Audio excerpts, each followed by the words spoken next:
Hi అండి, నమస్తే. Welcome back to our channel JNV Sanvitha. ఈరోజు వీడియోలో ఒక మంచి super rice recipe vangibath rice చేశానండి. చాలా బాగుంటుందండి ఈ రెసిపీ అయితేనే.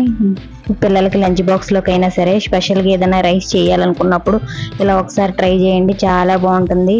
ఎక్కువ కాంప్లికేట్ చేయకుండా చాలా తక్కువ ఇంగ్రీడియంట్స్తో సింపుల్గా ఎలా చేశానో వీడియోలో చూసేయండి. చాలా తక్కువ టైంలో టేస్టీగా చేయాలంటే ఇలా ఒకసారి ట్రై చేయండి. ముందు వంకాయలను కట్ చేసుకోవడానికి ఒక గిన్నెలో కొంచెం సాల్ట్ వేసి వంకాయ ముక్కల్ని కట్ చేసుకుని ఉప్పు నీళ్ళలో యాడ్ చేసుకోవాలండి. వంకాయ ముక్కలు అనేవి కొంచెం పెద్దగానే కట్ చేసుకోవాలి. ఒక పావు కేజీ దాకా ఇలా కట్ చేసుకుని ఉప్పు నీళ్ళలో వేసుకుని పక్కన పెట్టుకోండి. ఇప్పుడు తర్వాత ఒక గిన్నె పెట్టుకుని 1 టీ స్పూన్ దాకా ఆయిల్ హీట్ చేసుకోవాలి. ఇప్పుడు 6 లేక 7 ఎండుమిర్చిని మీరు తినే ఘాటుని బట్టి యాడ్ చేసుకోవచ్చండి.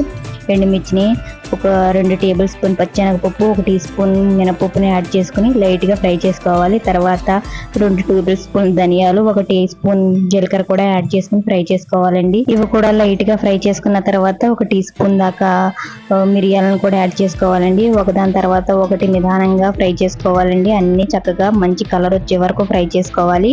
ఇవి సకానికి పైగా ఫ్రై అయిపోయిన తర్వాత ఫైనల్ గా కొంచెం నువ్వులను కూడా యాడ్ చేసుకుని నువ్వులు అనేవి చిటపట్లాడే వరకు ఫ్రై చేసుకోవాలి.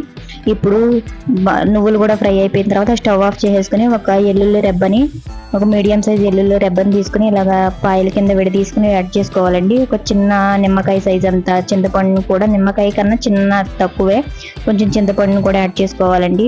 చింతపండు రసం తీసైనా పోసుకోవచ్చు, కాకపోతే ఈ పౌడర్లో ఇలా వేసేసుకుంటే ఇంకా బాగుంటుంది. మొత్తం బాగా చల్లారిపోయిన తర్వాత ఒక మిక్సీ జార్లో వేసుకుని మెత్తటి పౌడర్ లాగా గ్రైండ్ చేసుకుని పక్కన పెట్టుకోండి. ఇప్పుడు స్టవ్ ఆన్ చేసి 1 టీ స్పూన్ దాకా నెయ్యిని, 2 టేబుల్ స్పూన్ ఆయిల్ హీట్ చేసుకోవాలి. హీట్ అయిన తర్వాత 1 టీ స్పూన్ ఆవాలు, 1 టీ స్పూన్ జీలకర్ర, 2 రెమ్మల కరివేపాకు, ఒక 2-3 టీ స్పూన్ల జీడిపప్పు, 4-5 పచ్చిమిర్చి స్లైసెస్ని యాడ్ చేసుకోవాలండి. ఒక మీడియం సైజ్ చిన్న ఉల్లిపాయని సన్నగా పొడవుగా కట్ చేసుకుని ఈ ఉల్లిపాయని కూడా యాడ్ చేసుకోవాలి. ఈ ఉల్లిపాయ అనేది ఎక్కువగా ఫ్రై అవసరం లేదండి.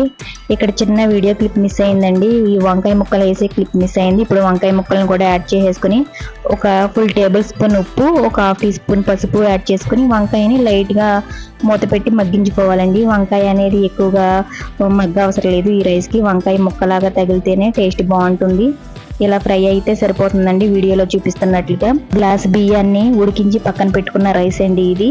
ఈ రైస్ మొత్తం యాడ్ చేసేసుకుంటున్నాను. ఇలా రైస్ యాడ్ చేసుకుని దీనిలోకి ముందుగా గ్రైండ్ చేసుకున్న పక్కన పెట్టుకున్న ఈ పౌడర్ ఉంది కదా, ఈ పౌడర్ని ఒక 4 టేబుల్ స్పూన్ దాకా యాడ్ చేసుకోవచ్చండి. పౌడర్ అనేది మన ఇష్టం, ఎంతైనా యాడ్ చేసుకోవచ్చు.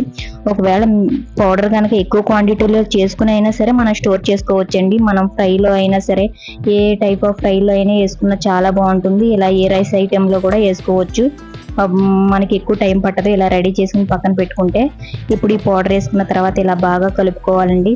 ఇలా కలుపుకున్న తర్వాత ఒక 1/2 కప్పు దాకా కొత్తిమీరని యాడ్ చేసుకుని స్టవ్ ఆఫ్ చేసేసుకోవడమే, అంతేనండి. ఈ వీడియో నచ్చితే చిన్న లైక్ ఇవ్వండి. Thank you for watching.